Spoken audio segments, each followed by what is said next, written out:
Pues tenemos el placer de estar con Paulo Pinto hoy en el día de hoy. Paulo, tenía muchísimas ganas de hablar contigo. En primer lugar, bienvenido, Paulo. Gracias, Alejandro. El placer es siempre mío estar contigo. Pues Paulo, para quien no lo conozca, ya por su acento ya conocemos que es portugués. Paulo, hacemos una breve presentación, aunque 40 años de experiencia en los mercados financieros. Paulo, me da vergüenza intentar resumirlo solamente en 4 líneas.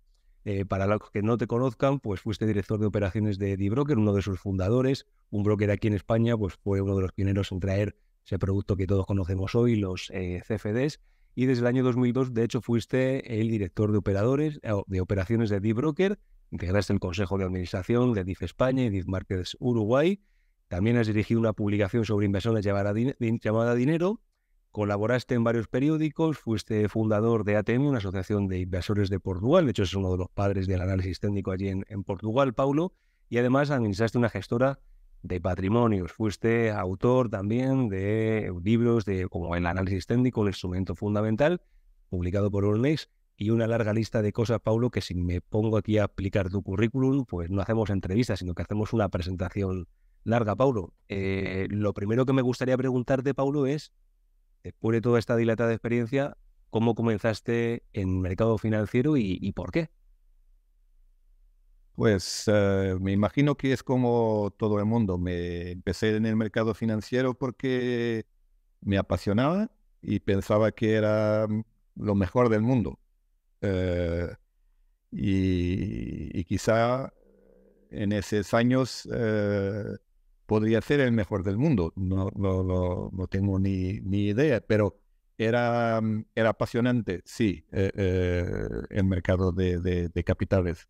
Y fue por eso, es que eh, si fuera hoy, preferiría la agricultura.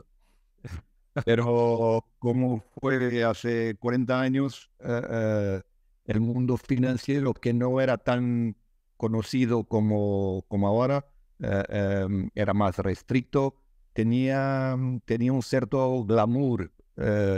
Y para una persona joven, hay que decir que yo no empecé en el mercado muy joven. Empecé como periodista antes de estar en el mercado. Hablaba de mercados, pero como periodista. Y cuando llegué a los mercados, ya tenía casi 30 años, que es ya una persona mayor en los mercados financieros. Con 30 años muchos se jubilan. Yo llegaba. Entonces, Paulo, dice ¿qué crees que ha cambiado, Paulo, en todo ese tiempo entonces? No, todo ha cambiado. El mercado cuando yo empecé era la prehistoria. No tenía nada que ver. Era, era una cosa mucho más interesante por todos los niveles, por la gente que estaba, que era De verdad. lo más interesante, como todo. Cuando hay menos gente, normalmente son los mejores que están. eh, em, y cuando hay más gente, la calidad se pierde. Es lo que los ingleses llaman los diminishing returns, que si te bebes un copo de vino, te quedas alegre y es bueno. Y si empiezas bebiendo la segunda copa de vino y la tercera, cuanto más bebes, peor, porque te haces un imbécil al final, porque estás tonto y no te ha hecho lo mismo que la primera copa, que era la mejor. Pues en los mercados es lo mismo. Cuando había un hedge fund, seguro que el tío que ha empezado con el primero hedge fund era muy bueno. Y cuando había 5, 6 o 10 eran todos muy buenos, pero ahora cuando hay 3.000, a de 10.000 probablemente son muy malos. Eso es la naturaleza de las cosas. Interesante, Pablo, porque alguien que te esté escuchando puede decir, bueno, a lo mejor eso pasaba en Portugal, pero tenemos que decir, Paulo, que tienes muchísima experiencia viajando por muchos países, ¿no? Una visión muy amplia, ¿no? Incluso en Sí, Estados Unidos. no, eso era así, era así en cualquier lugar. Era así porque era así. La gente La gente que estaba en los mercados financieros eran los mejores y era muy exclusivo, era la naturaleza de las cosas. Y los mercados financieros han empezado a crecer, a tener más y más influencia, y, y, y, y la más influencia ni todo era bueno. Hoy hay demasiada finanza para la realidad que vivimos. Ujú. Me interesa mucho, Paulo, porque la perspectiva que tienes del mercado financiero es increíble, no solamente como gestor, sino también como director de operaciones de un gran broker y luego también pues como economista, ¿no? Que tienes varias ideas que me gustaría hoy profundizar un poco, que por lo menos comentaras, ¿no? Pues esa renta básica universal que llevas yo desde que te conozco defendiendo y hablando acerca de ella y también avisando del peligro de la deuda excesiva, ¿no? Si quieres ahora hablamos un poco más de esto, Paulo. ¿Por cuál de estas vías quieres ir? Es un poco lo mismo de lo que hablábamos, es la naturaleza de las cosas. ¿Qué quiero decir con eso? Todo en la vida sigue una bell curve, una curva de Bell, es eso, se va creciendo hasta un determinado momento, tienes ahí un plató y después empiezas a bajar.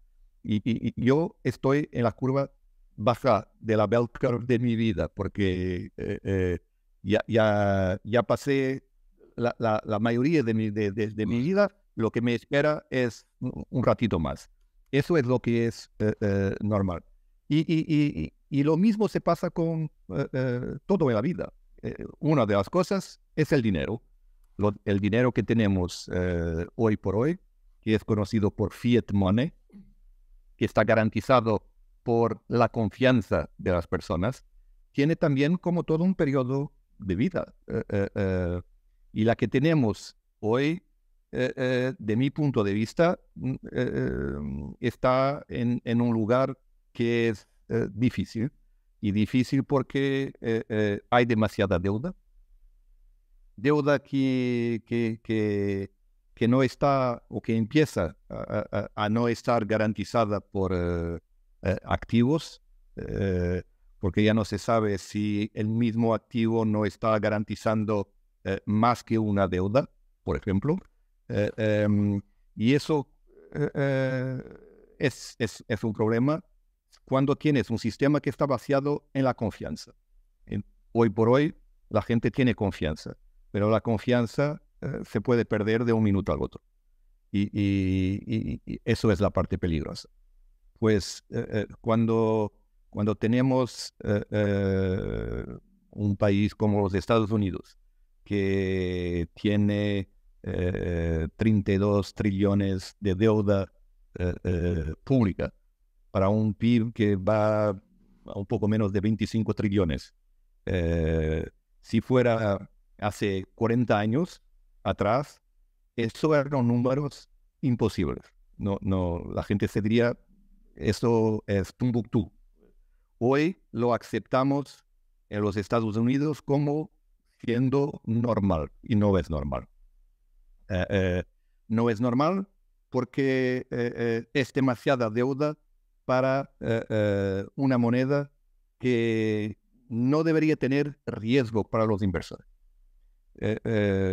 Pero eso es también la naturaleza de las cosas que hemos vivido en los últimos 20 años. Es que la gente anticipa las ganancias del futuro para los gastos de hoy.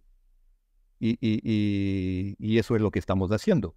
La gente que va a tener que pagar eso, la mayoría ainda no ha nacido, no vota, no tiene opinión, y las preocupaciones que la generación de hace 20 años, 30 años tenía, que era garantizar que dejaba una vida mejor a sus hijos, hoy eso también no existe. La gente no está preocupada en dejar una vida mejor a sus hijos.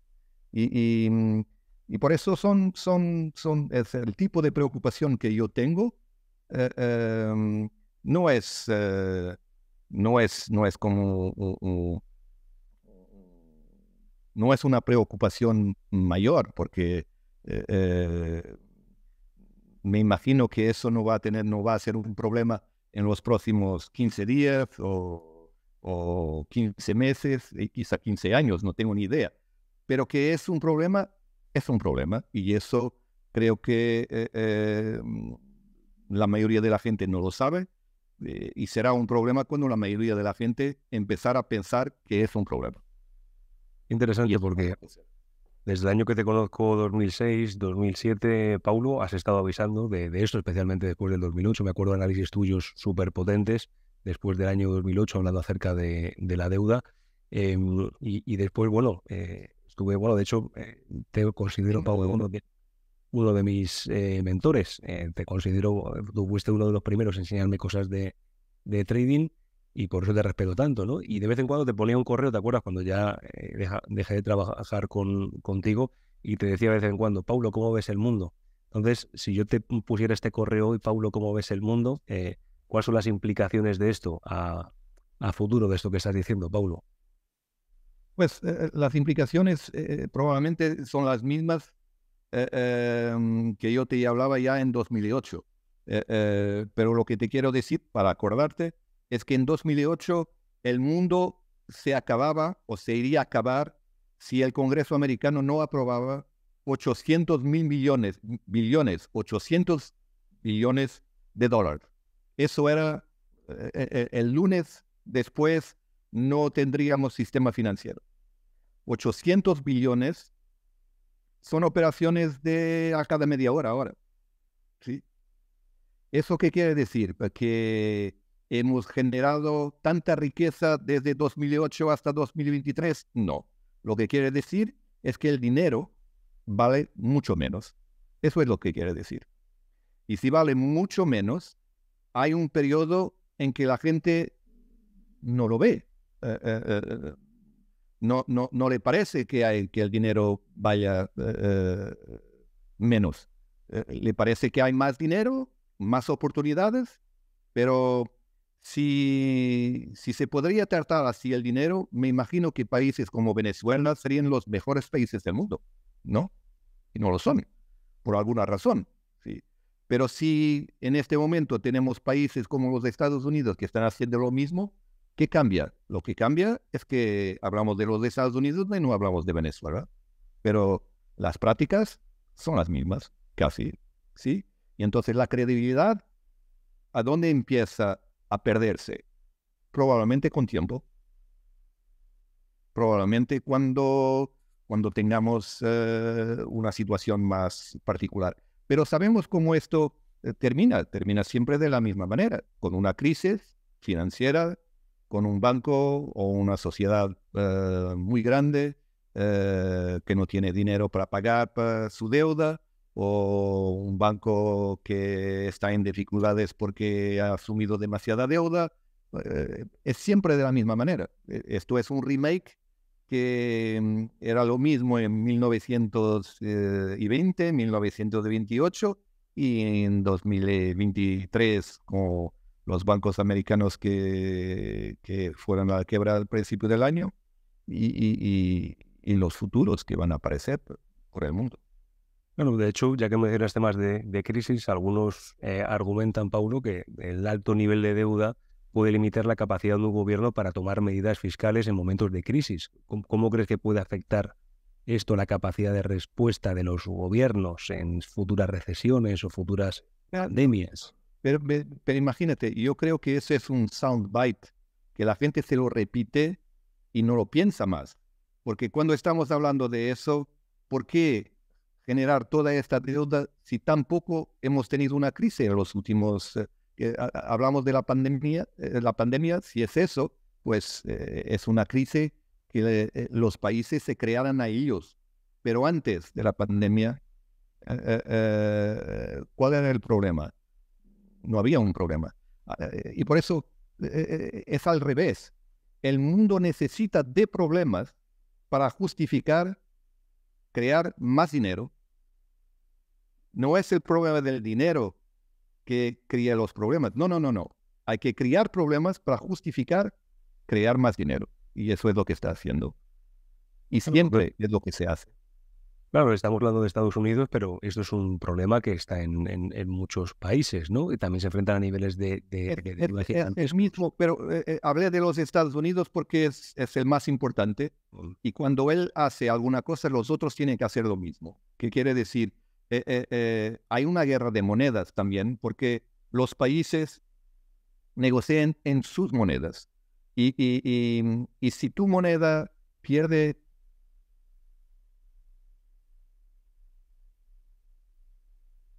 valor, las empresas y los otros países que compiten directamente, lo que tienen que hacer es bajar el valor de su moneda para competir. Entonces es una corrida a cero. Todos bajan y ¿a dónde se va a terminar? A cero. A cero me imagino, porque hace 10 años yo me imaginaba también que los tipos de interés no podrían bajar abajo de cero y durante 10 años me han comprobado que sí, que es posible tener tasas, tipos de interés negativos. Por eso, eh, eh, no lo sé. Todo puede acontecer. Ya tengo una edad en que hay que reconocer que casi todo es posible, mismo las cosas que yo pienso que no son. ¿Y qué lecciones podemos sacar, Paulo, del manejo de la deuda, entonces, viendo un poco lo que está pasando, lo que puede pasar y el manejo, ¿no?, de esas situaciones? ¿Hay alguna lección, Paulo, que podamos sacar? Pues la lección que se puede tomar, eh, eh, la realidad es que no lo sé cuál es.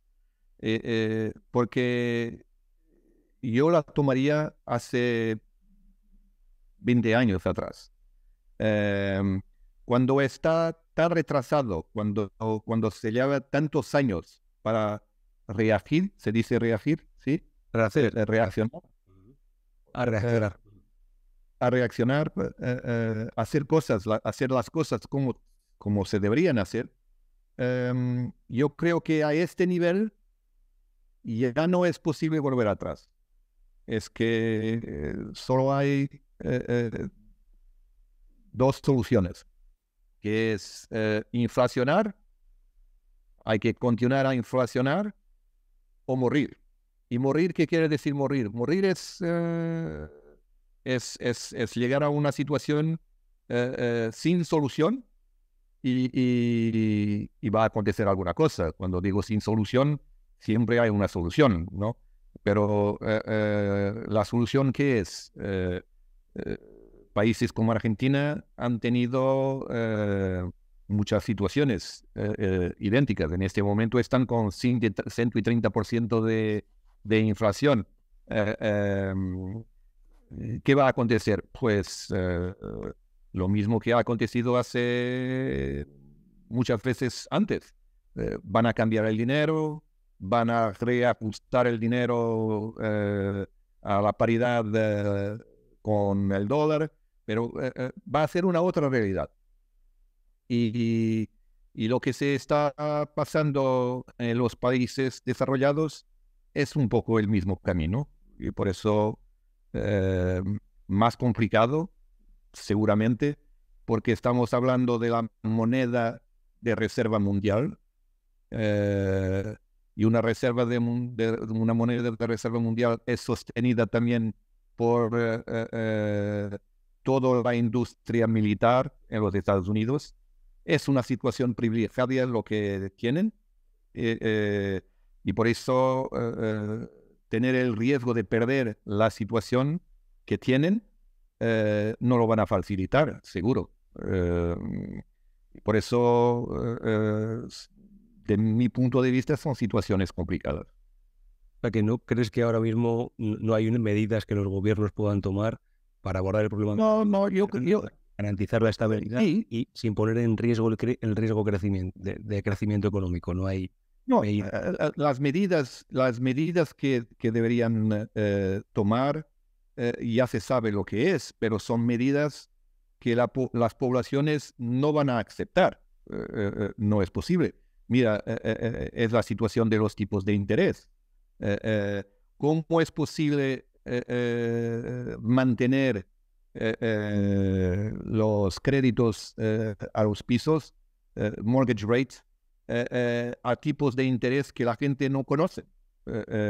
Hay una generación de gente que tiene ahora pisos, ¿sí? Casas, y que no se imaginan que podrían tener tipos de interés de 7%, por ejemplo. ¿Ya? Pues hace 15 años, 20 años, eso era lo normal. Lo que no era posible era tener tipos de interés a cero o negativos. ¿Sí? Pues eso es la vida. Unos se mueren, otros aprenden, otros van a enfrentar una nueva realidad, pero es la naturaleza de las cosas. Y si yo fuera un inversor, Paulo, hoy que te está escuchando, viendo la situación actual, ¿qué estrategias se podrían considerar, aunque sea a largo plazo, para proteger los activos en medio de esta situación financiera? ¿Se te ocurre algo? Se me ocurre, se me ocurre que vivimos una situación muy difícil y porque es una situación muy difícil hay que tener estrategia, me imagino. Eh, eh, porque yo no conozco cuál es el camino que se debe seguir. Por eso lo que hay es un periodo, esto es un periodo en que la gente se tiene que proteger. ¿Y cómo se puede proteger? Probablemente teniendo dinero, cash, probablemente aplicando una parte de dinero en activos reales, cosas que son reales.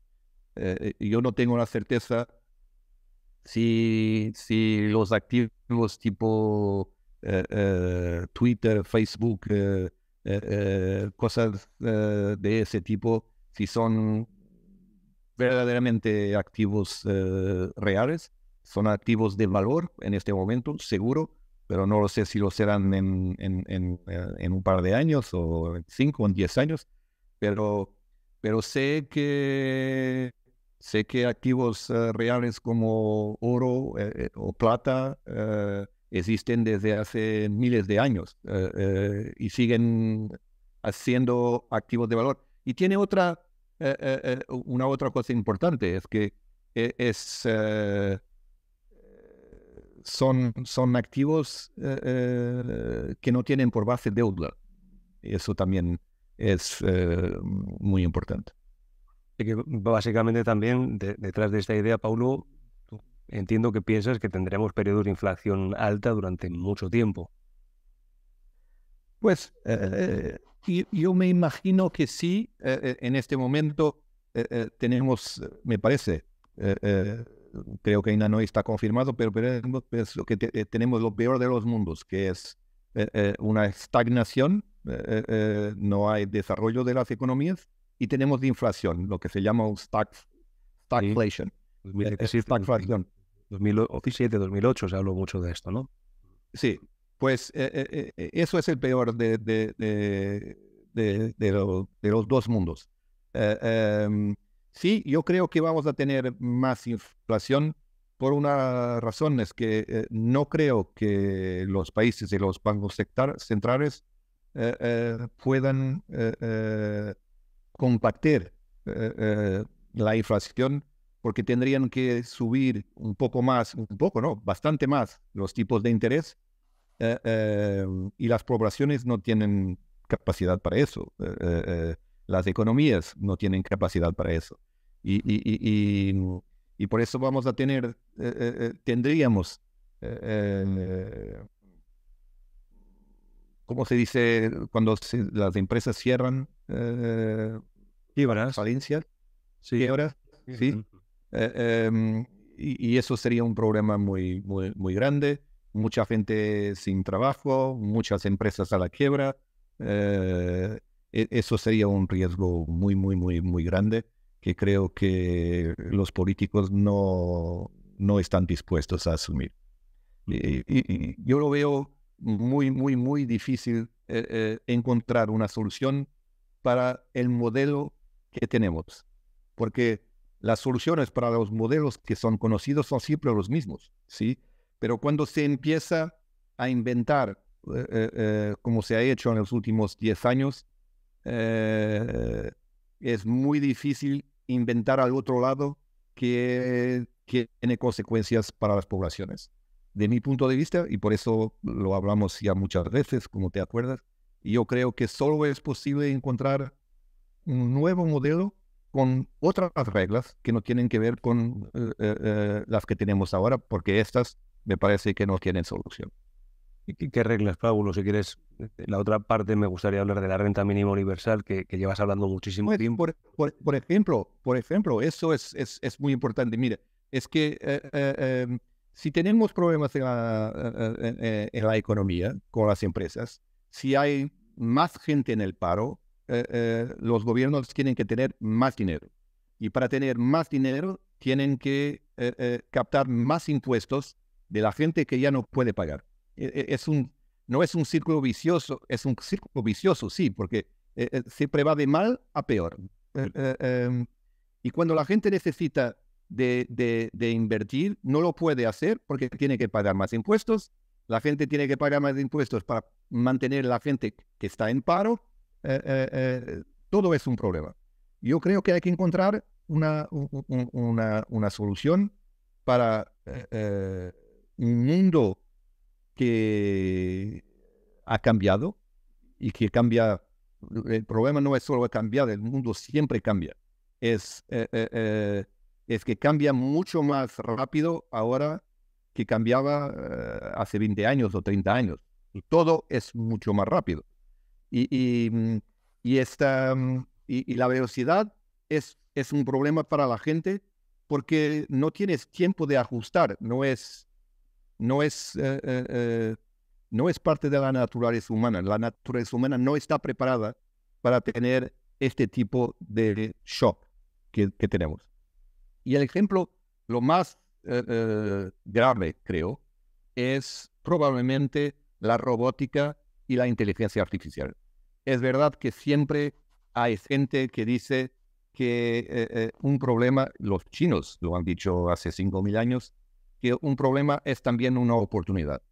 Pero las oportunidades son también para cada vez menos gente. Y al peor es que en este mundo nos tenemos cada vez más gente, hay cada vez más gente para cada vez menos oportunidades.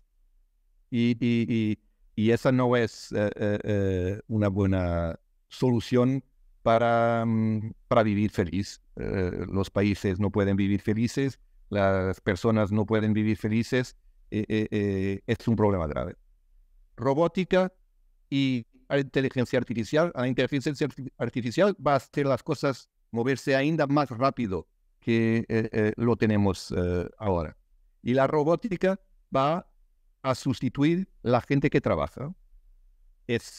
¿Y por qué? Porque el coste del trabajo cada vez es más alto y por la inflación cada vez hay más necesidad de que los costes de trabajo tengan que ser más altos, porque si no la gente no puede vivir. Y eso no es la solución que la economía necesita.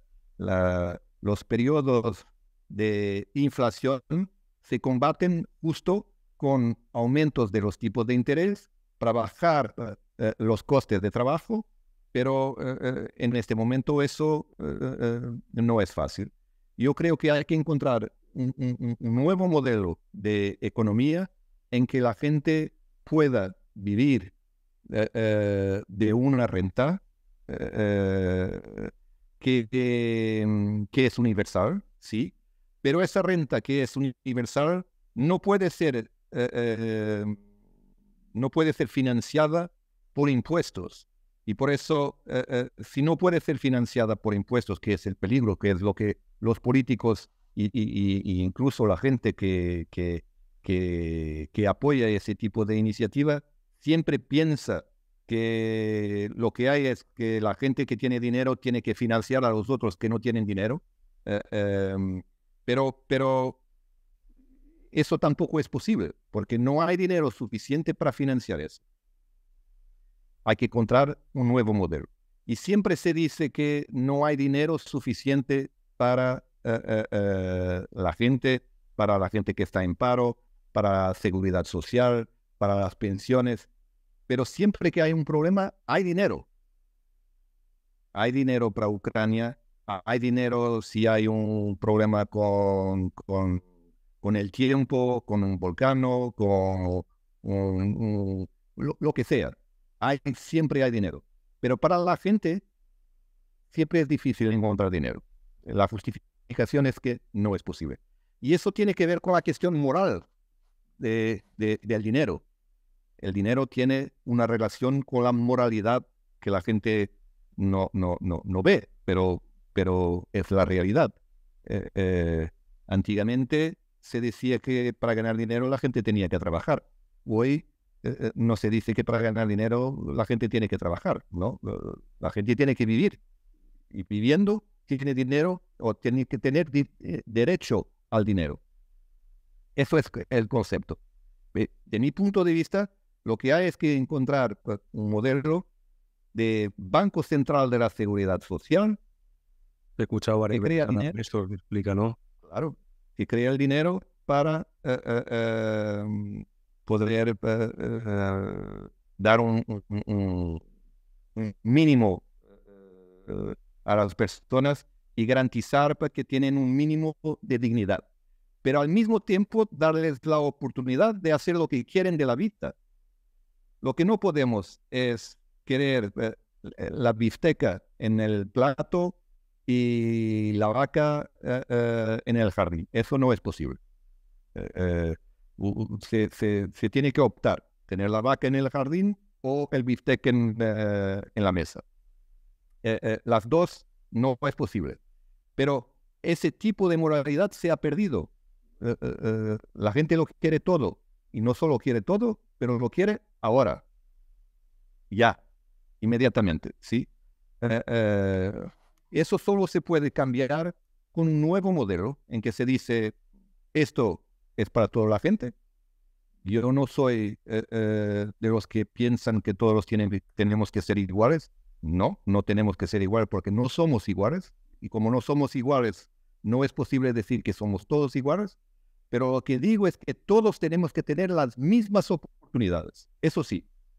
Pero las mismas oportunidades quiere decir mucha cosa. Una oportunidad para una persona puede ser jugar golf. Una oportunidad para otra persona puede ser leer en el jardín. Y no es que uno está mal o el otro está bien. Son opciones.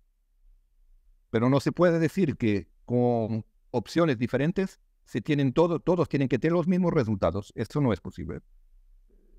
La vida no es así. Y por eso yo, en mi idea, lo que hay que dar es las mismas oportunidades para que la gente pueda hacer lo mejor de ellas mismas. Pero lo que quiere decir, que no sé lo que es, pero lo mejor de cada uno de nosotros puede ser mucha cosa y quizá nada. Pero es la responsabilidad de las personas de ser lo mejor. Lo que no pueden después es pedir más. Pueden pedir lo que van a tener y ya está. No hay más. Pues hay preguntas, Paulo, porque estábamos hablando antes del nivel de deuda, hablamos de un programa, entiendo, con un coste gigantesco. En la primera pregunta que me surge, Paulo, entonces es, para aquellos que nos han escuchado hablar acerca del gran nivel de deuda, que es inviable, ¿cómo entonces se puede sustentar esto? ¿Imprimiendo dinero con este Banco Central de la Seguridad Social, que es la figura esta que tú tantas veces has hablado y defendido, Paulo? Claro, sí. Pero el dinero y el valor del dinero es lo que está en causa, ¿sí? Es que la gente se dice que en este momento en Europa se sigue diciendo que los países no pueden tener más que 60% de deuda en relación a su PIB, ¿sí? Eso es la regla de Maastricht.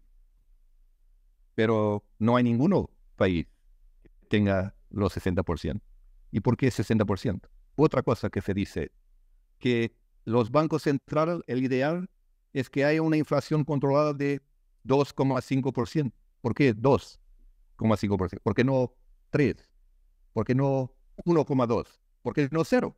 Porque es la convención, ¿sí?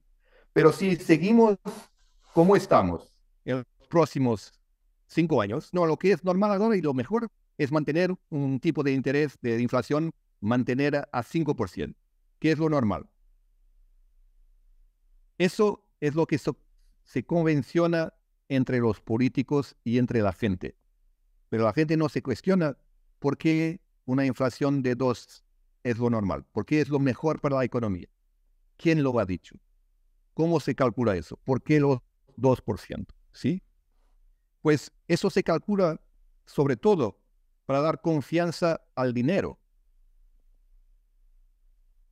Pero si tenemos dinero, un valor cualquier que sea, y que pasa a ser indexado al número de personas en cada país. ¿Por qué no? ¿Por qué no el dinero indexado al número de la persona?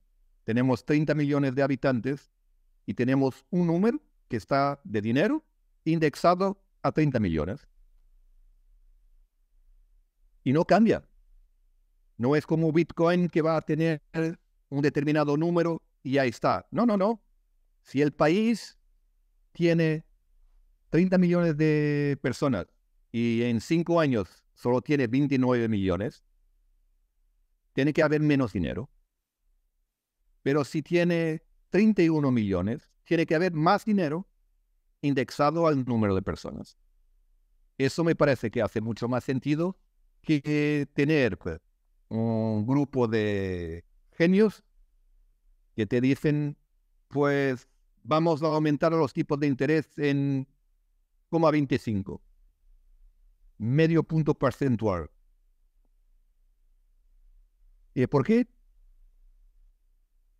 Porque es lo que estamos habituados, porque es lo que viene en los libros y la gente se dice, sí, es normal.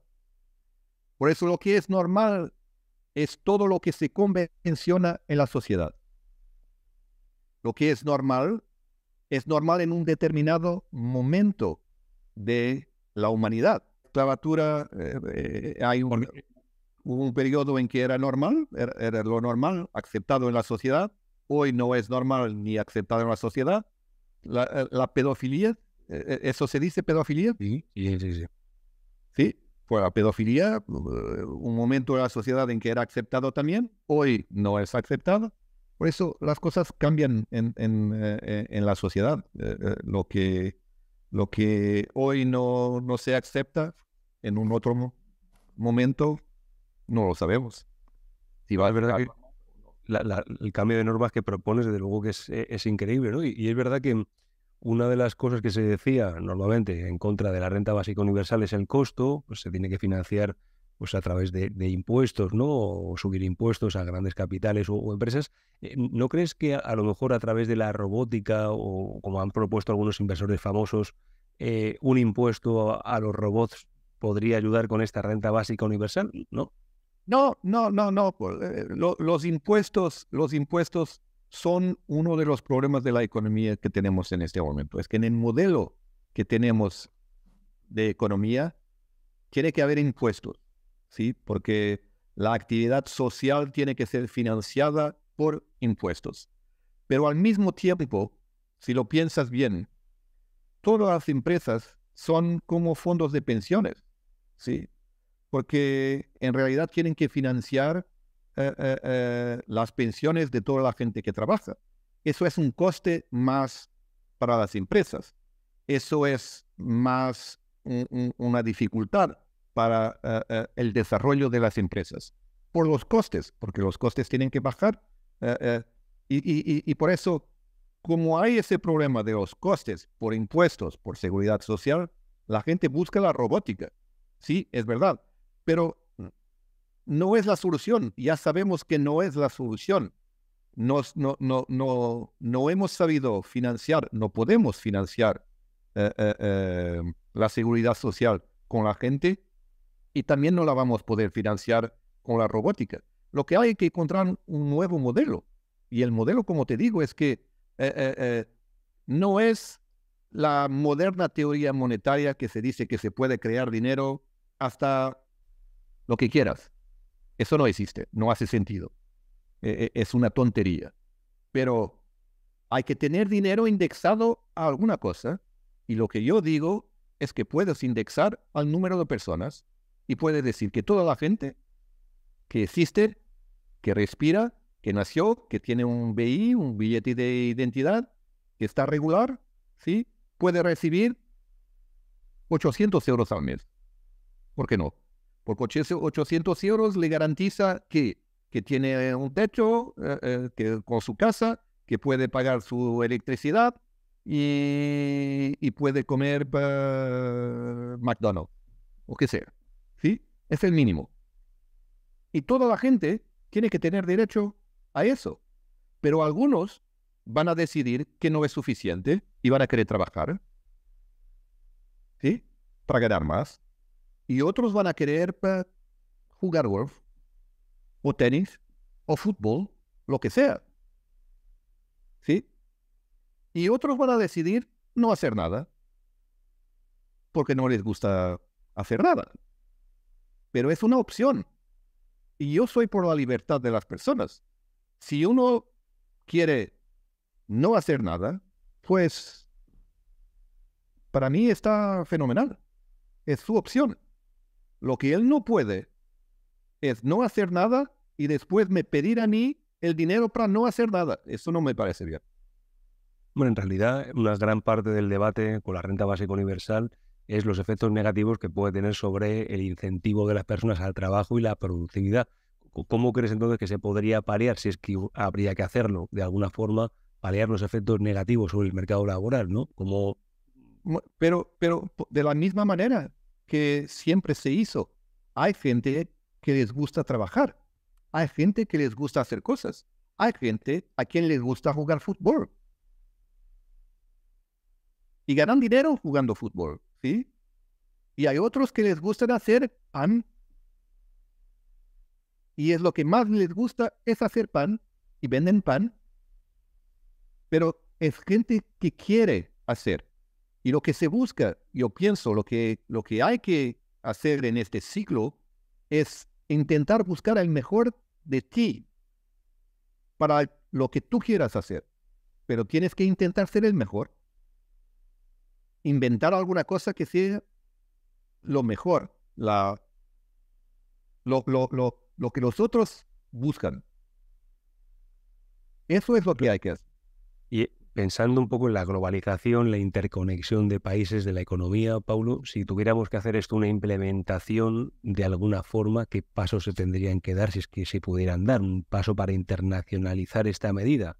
Porque imagino que estos efectos solamente en un determinado marco geográfico tendría efectos descompensatorios brutales, ¿no?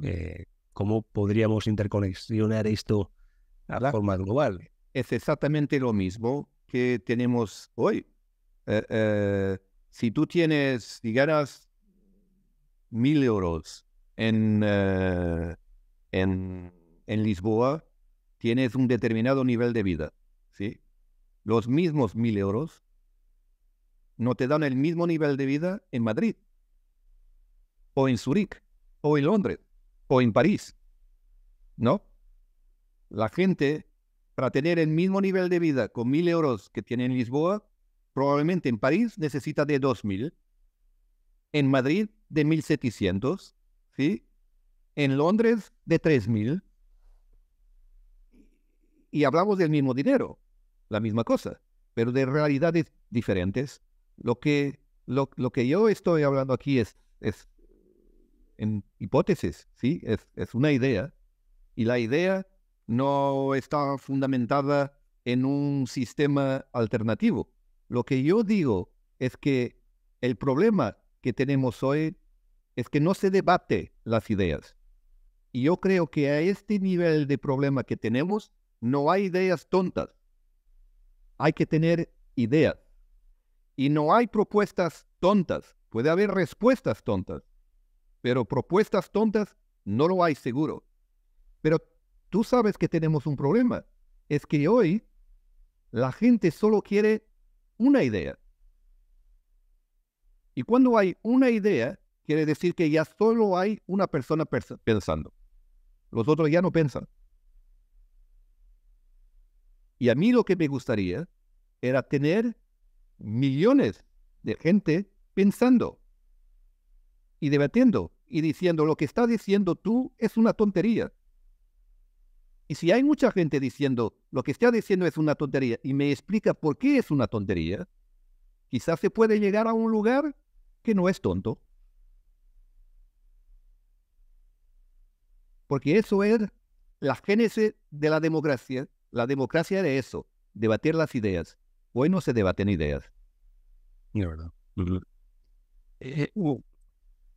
Me surgen muchas preguntas, Pablo. Te estaría haciendo preguntas sobre esto durante toda la noche. Imagínate que esta medida parece impensable, ¿no? Parece una idea muy fuera de lo normal. ¿Alguna idea de las que estés escuchando últimamente en política nacional o internacional que se asemeje un poco más a esto? ¿Hay alguna medida alternativa o un enfoque adicional que consideras importante para abordar esa desigualdad económica y la pobreza y las oportunidades de las que hablabas? Tienes ahora un tío en Argentina, Milei, Javier Milei, creo que es el candidato presidencial, que tiene ideas diferentes, seguro. Yo personalmente no estoy totalmente de acuerdo con sus ideas, pero respeto, y sobre todo lo que veo es que si, por supuesto, gana las elecciones, es probablemente el primero candidato en democracia que gana elecciones sin prometer algo a las personas que van a votar. Y eso es un cambio importante, porque en la política lo que tienes es gente que promete lo que pueden, lo que no pueden, con dinero o sin dinero, y básicamente engañando a las personas. Se dice que la sociedad está dividida entre izquierda y derecha, y no es verdad. La sociedad está dividida entre gente más endeudada y gente menos endeudada. Eso es la realidad. No hay gente de izquierda y de derecha. Hay una sociedad que está endeudada. Unos más, otros menos. Y eso es lo que no se discute en política. Se discute las cosas que a la gente no les interesa, ¿sí? Y como la gente está tan involucrada en lo que es y lo toma por normal, se dice es así porque es así. Pero los grandes cambios siempre empiezan con una idea de un tío, uno solo. Y hay gente que se dice, oh, no está mal, no parece mal. Ah, me parece inteligente. Y se cambia, ¿sí? Esto en Argentina, lo que me parece, y no sigo la política argentina, no tengo ni idea de lo que es, pero he empezado a oír y a ver algunos vídeos de este candidato Javier Milei, y me sorprende porque él lo que dice es que hay que enviar gente a la calle, hay que bajar las gorduras del gobierno, hay que producir más, que es todo el contrario de las cosas que la gente vota. La gente vota para recibir 5 euritos más, ¿sí? ¿Por qué? Porque ahora te damos una crema para la piel y tendrás la crema, son 5 euritos más y la gente va a votar. Sí, la cremita para la piel, ¿sí? Este te dice el contrario. Esto te dice, tenemos un departamento que no hace nada y la gente tiene que ir a la calle. Por eso alguna cosa puede cambiar, ¿sí? Lo que a mí me gustaría que cambie son las ideas. Es volver a tener la oportunidad de haber gente con ideas y que la gente se respete por las ideas que puedan tener y que no se diga, no, no, no, si no tiene mis ideas es contra, no es patriótico, no es por España o por Portugal, no es por Europa, no es por... o es de derecha, o es... Eso es lo que sería importante cambiar. Pero hay muchas cosas que sería importante hacer y tendremos Pero lo que tenemos. hablas de falta de ideas, pero según lo que comentas también puede ser falta de ideas, falta de atrevimiento o falta o un exceso de intereses. ¿Cuál de los tres crees que puede ser? ¿Por qué no se proponen nuevas cosas quizá en el ámbito económico, ¿no? En el ámbito político vemos muchas ideas, pero en el ámbito económico, un banco central siempre marcando las políticas, suele haber poca discordancia con lo que se decide, ¿no? ¿Por qué suele ser esto, Paulo? No cambiar el sistema. Pues porque no cambia el sistema porque está circunscrito en este momento a una élite.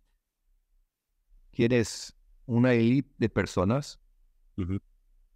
por las razones que sean, por familia, por conocimientos, por valor, por lo que sea. Pero tienes una élite que es cada vez más pequeña y tienes una especie de economía feudal con mucha gente por debajo que solo vive.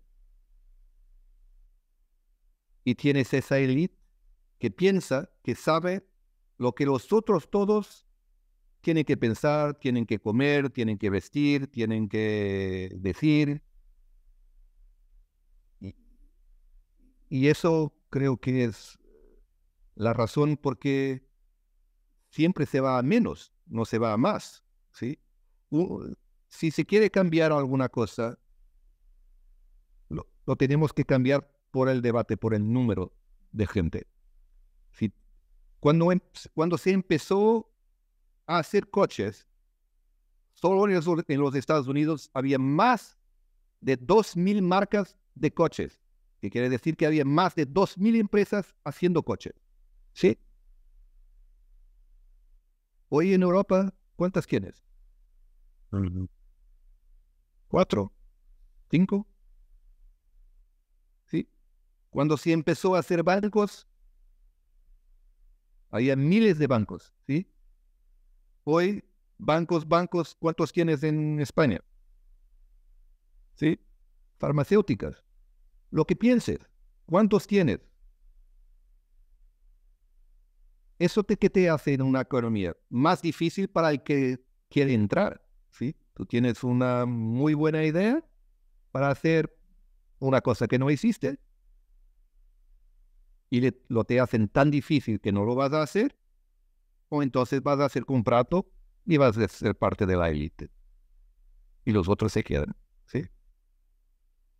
Hablamos de empleo, pero en cualquier país de Europa, cuando te quieren hablar que están haciendo alguna cosa de empleo, es traer una fábrica y meterte 3,000 tíos trabajando en esa fábrica. Y te dicen, nosotros hemos hecho alguna cosa, metemos una fábrica y 3,000 personas trabajando. ¿Sí?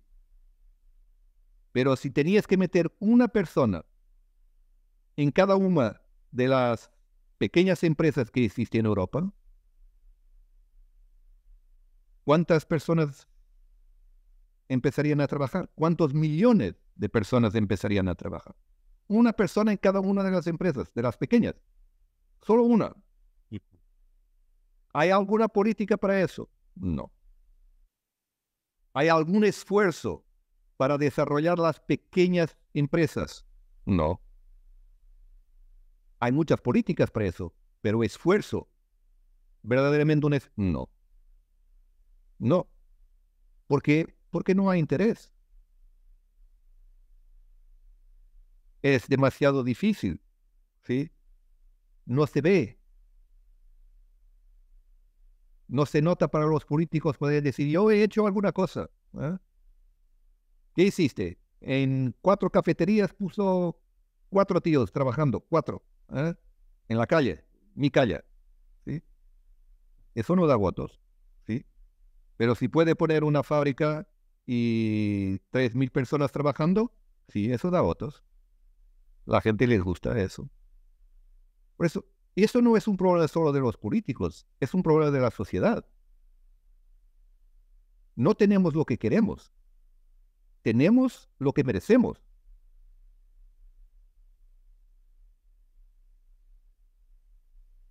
Es lo que es. Mejor conclusión con esta de este argumentario, Paulo, imposible, ¿no? Me surgen muchas preguntas igual, ¿no? Porque es verdad que se ha hablado, por ejemplo, acerca de las relaciones entre los países y el papel que juega la deuda a la hora de ayudar a ciertos países cuando estos entran en problemas, ¿no? Y hasta qué punto, pues algunas autoridades pueden tener control más o menos sobre algunos países con una deuda elevada, ¿no? ¿Crees que esto a lo mejor también pues puede ser un problema a la hora de la relación entre los países o entre las autoridades que manejan pues, los fondos para ayudar a los países? Es decir, Yo, hombre, pues yo creo que la gente ya no lo toma como un verdadero problema, porque seguro que la gente no se imagina que esta deuda se va a pagar un día, ¿no? Yo no lo acredito. Que en realidad la gente se imagine que esto se va a pagar un día. No, no se va a pagar. La intención no es pagar. La intención es mantener el sistema y mantenerlo por la eternidad. Pero siempre más deuda. Por eso no creo que sea esa la cuestión importante, porque sobre la deuda lo que se va a hacer es desarrollar más deuda, solo. Eso es lo que se puede hacer. Mira, y no se puede hacer de otra manera porque eso es el sistema que tenemos hoy. Si no hubiera deuda, no hubiera dinero. Dinero es deuda. Por eso ninguém tiene la intención de no tener deuda. Y es con la deuda que se puede, fue gracias a la deuda que se desarrolló el mundo de la manera que se desarrolló en los últimos 50 años para llegar a este nivel de desarrollo. Fue con deuda. Fue muy importante. Por eso ninguém tiene la intención de no tener deuda. Y yo creo que en un futuro sistema es muy importante tener deuda. Pero ¿cómo se tenía antes? ¿Esto qué quiere decir? Yo creo que en un sistema de, como yo propongo, en mi idea, no propongo a ninguém, lo propongo a mí tan solo. Pero en mi idea, a pesar de tener este rendimiento mínimo, los bancos tienen que tener su negocio. Pero de mi punto de vista, los bancos deberían tener su negocio con base en los capitales que tienen para poder evaluar su riesgo. ¿Eso qué quiere decir? Quiere decir que tienen que captar dinero para poder hacer préstamos con ese dinero. Que era el sistema bancario del principio. ¿Que tenía más riesgo? Sí, tenía más riesgo, pero tenía más responsabilidad para toda la gente. Pero el banquero te evaluaba el riesgo seguro, muy bien, y la gente que te pedía el dinero, pues sabía que tenía que pagarlo. Hoy no es así. Para pedir un préstamo al banco, el banco no tiene que captar dinero. Lo puede hacer de nada. ¿Qué es lo que no está bien para el sistema que tenemos? ¿Sí? Por eso, en mi sistema, hay que crear un nuevo sistema bancario que funciona de una u otra manera, pero que sí, sigue haciendo su trabajo, pero que tiene que controlar sus riesgos. Y por eso, cuando hay problemas con los bancos y los políticos llegan y dicen que los bancos son estos y son lo que hay que tajar los bancos y hacerlos pagar, pero si quieren hacer alguna cosa es muy sencillo. Hay que volver a la regla del principio de la banca. ¿Pero lo quieren hacer? No. ¿Lo pueden hacer? No. Pero son importantes. Seguro que son muy importantes. Los bancos son esenciales a la economía. Son esenciales a los que quieren asumir riesgo, que no son todos. Lo que no se puede es pensar que no hay riesgo. Eso no se puede. Pero ¿cómo se puede pensar que no hay riesgo si durante 10 años tienes tipos de interés a cero o incluso negativos? Porque un tipo de interés negativo es lo mismo que decir que el tiempo vuelva atrás. Yo tengo 69 años y si sigo con interés negativos, mañana tengo 67 y el año que viene 65. ¿Eso es posible? Yo sé que no y tú sabes que no. Y por eso hacer tipos de interés negativos no es posible. Es tan sencillo como eso. Se puede llegar con unas fórmulas matemáticas muy inteligentes, ¿no? Se puede, pero no es posible. Interesante, Paulo. Según te voy escuchando hablar, me voy acordando de algunos informes que te he leído y demás, ¿no? Y muy interesante, ¿no? Un informe que decías que lo perverso no es intentar sacar rentabilidad, sino que lo perverso es el apalancamiento, ¿no? Hablando acerca de un caso muy conocido, ¿no? De apalancamiento excesivo que hizo caer alguna compañía, ¿no? Paulo, hemos conocido un poco tu opinión sobre el tema de la deuda, tu opinión sobre esta idea revolucionaria de cambiar el sistema, ponerlo patas arriba, que decimos, con este Banco Central de la Seguridad Social y esta renta básica universal. Pero, Paulo, nos gustaría conocer un poco más también tu experiencia al frente de un broker, de una entidad financiera. Hemos visto, y nos llama mucho la atención, ¿no? Seguramente la gente, pues como un broker está preocupado por la igualdad y por las personas y por una renta básica universal, porque no suele ser una idea pues muy, muy tradicional, ¿no? Entre el mundo financiero, entre aquellos que lleváis tanto tiempo al mando, ¿no? de algunas compañías financieras. Si tuviera que preguntarte sobre tu experiencia como CEO de un broker grande que ha estado presente en varios países, ¿cómo te has preocupado, Paulo, de intentar garantizar la transparencia y la ética en el broker, ¿no? en el que has estado trabajando? Pues siempre me ha preocupado eso de múltiples maneras. La primera es que es importante que la gente sepa lo que está haciendo y entienda lo que está invirtiendo y lo que es invertir. Y por eso la formación es fundamental. Pero formación a todos los niveles, no solo entender los productos, pero entender la base, que es entender primero lo que es dinero. Eso era. La otra preocupación que tenía y que sigo teniendo, es que las inversiones ahora son totalmente virtuales. Totalmente virtuales. ¿Eso qué quiere decir? ¿Qué quiere decir? Quiere decir que tú no ves el dinero, no ves una acción, no tienes un contrato, tienes un extracto que te viene en el móvil o en el computador, no hablas con personas, hablas con un robot, es como si fuera PlayStation. Uh-huh. Y cuando es PlayStation, la gente no tiene ni idea. Puedes matar a 30 indios en la PlayStation, ¿sí? Y te vas a comer. No tiene consecuencias, ¿sí? Y cuando estás invirtiendo, parece lo mismo, pero tiene consecuencias. Eso es una de las cosas.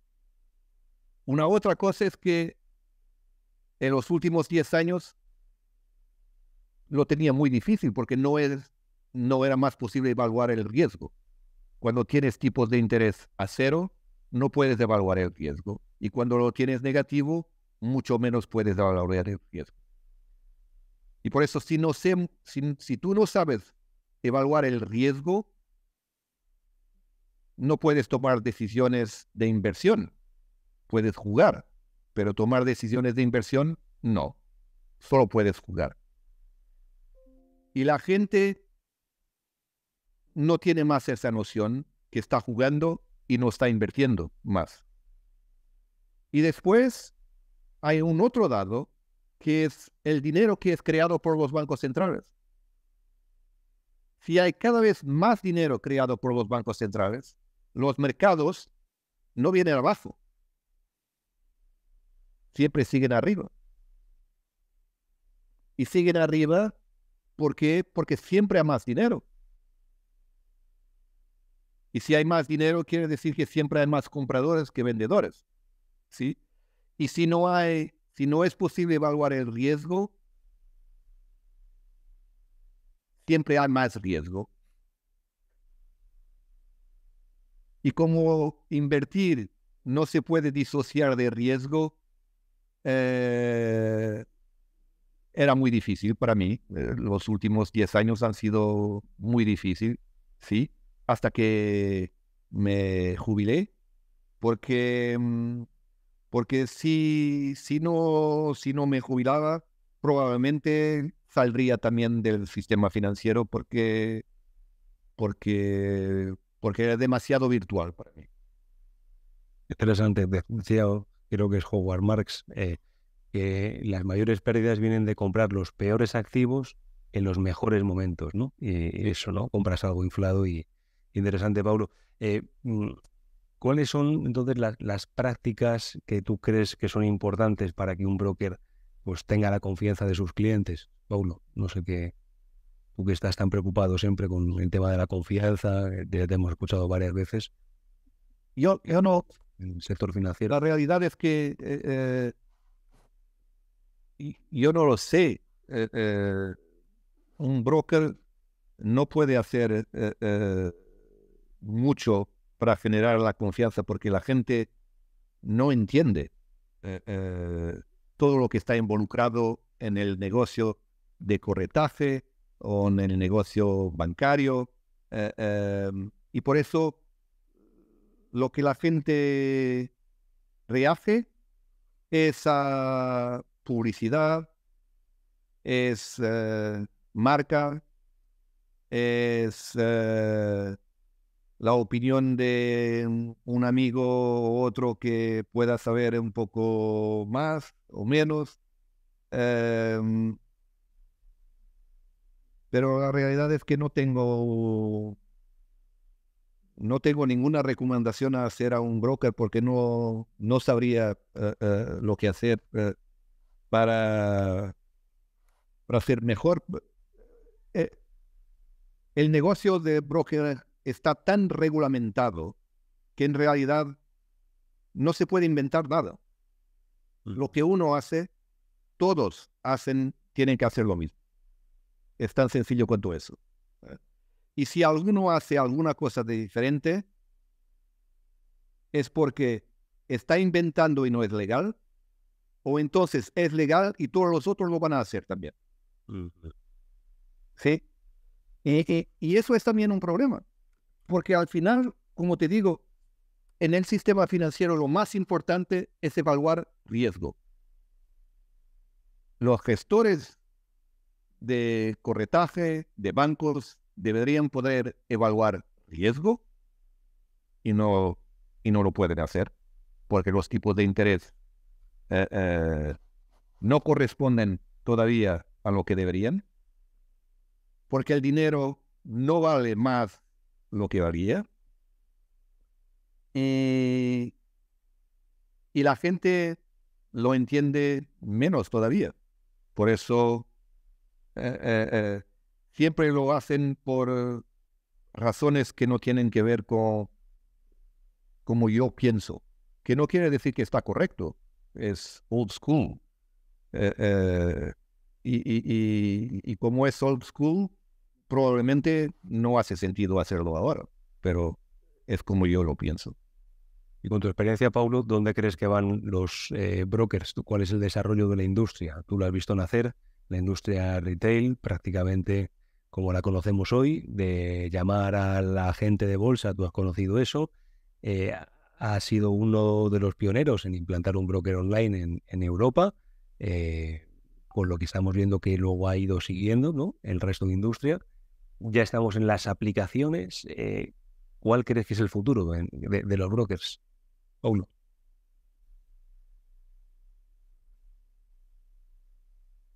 No lo sé, en los brokers también hay una corrida a cero, ¿sí? ¿Eso qué quiere decir? Quiere decir que la gente con la informática lo que quiere es todo lo que es gratuito, ¿sí? Ujú. Gratuito. Y cuando todo es gratuito, tú es el producto, el cliente es el producto. ¿Sí? Em, yo creo que en los próximos años la gente no va a percibir que son el producto. Y el negocio del corretaje solo va a cambiar cuando la mayoría de la gente empezar a percibir que ellos son los productos. Y si son los productos, tienen que, tienen que ser diferentes. Pero decirte que van a cambiar el negocio del corretaje en los años más próximos, yo creo que no, que va a ser lo mismo. Si alguien, Paulo, está escuchándonos, es el primer vídeo que ve acerca de trading y del mundo de la inversión, ¿qué consejo le darías, Paulo?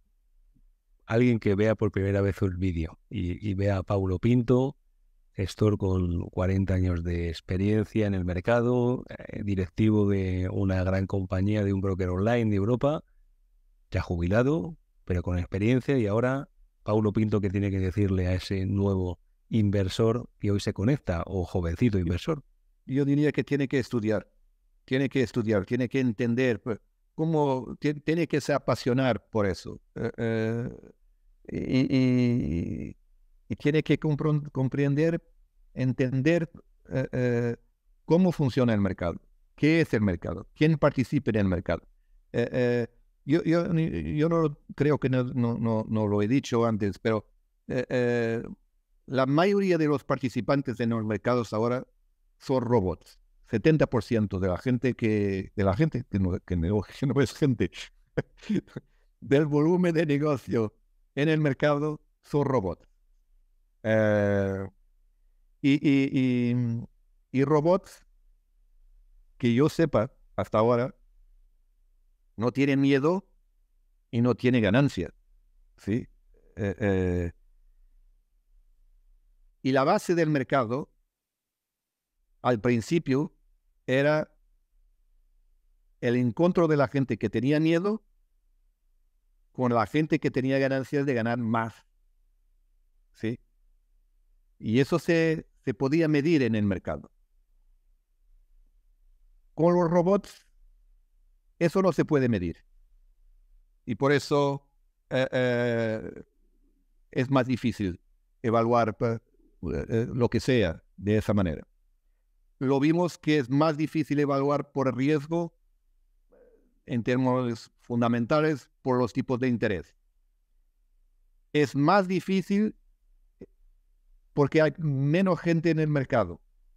Todo es demasiado difícil ahora. Y por eso alguna cosa va a tener que cambiar también. Porque lo que se ve es menos gente involucrada en los mercados directamente y más gente involucrada a través de fondos de inversión o incluso ahora las criptomonedas. Y es siempre un poco lo mismo. La gente, cuando no sabe y no quiere saber, lo único que le interesa es cuánto va a ganar y cómo puede ganar. Yo creo que eso es el peor abordaje que se puede tener en inversión. La mejor abordaje es aprender aprender, aprender y cometer errores, porque es siempre con los errores que se va a aprender. Por eso es lo único que puedo decir. No tengo recomendaciones. Pues con esta idea nos quedamos, Paulo. De verdad que ha sido un placer estar contigo este ratito hablando.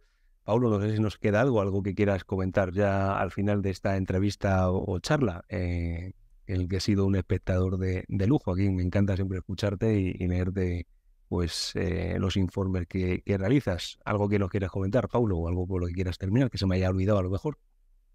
No, la realidad es que ahora tengo un poco más tiempo para ser incluso más pesimista que siempre lo fui en mi vida. Eh, Porque tengo tiempo para pensar, para leer mucho más y creo que eso es muy, muy, muy, muy importante, leer. Es importante leer y entonces me gustaría, si es posible, recomendar un libro que estoy leyendo, eh, eh, que es de un señor que se llama David Rogers Webb y que se llama The Great Taking. Ujú. Es sobre los mercados financieros, claro, y la forma como funcionan los mercados El autor, financieros. Paulo, el autor ha dicho, para quien nos está escuchando, El autor del libro se llama David Rogers Webb. lo pondremos en notas del vídeo para que la gente pueda acceder y pueda también comprarlo. Muy bien. Eso es la recomendación. Leer mucho de gente que piensa diferente. Yo creo que eso es fundamental. Y eso es la única idea que me gustaría dejar a la gente, es que piense diferente, que siga a otras opiniones y que llegue a su propia opinión oyendo a diferentes interpretaciones. Muy importante. Pues Paulo, un auténtico placer estar contigo este rato. De verdad que siempre disfruto mucho que hablamos y nada, nos seguiremos encontrando. Un fuerte abrazo, Paulo. Gracias a ti, Alejandro. Siempre un placer. Muchas gracias.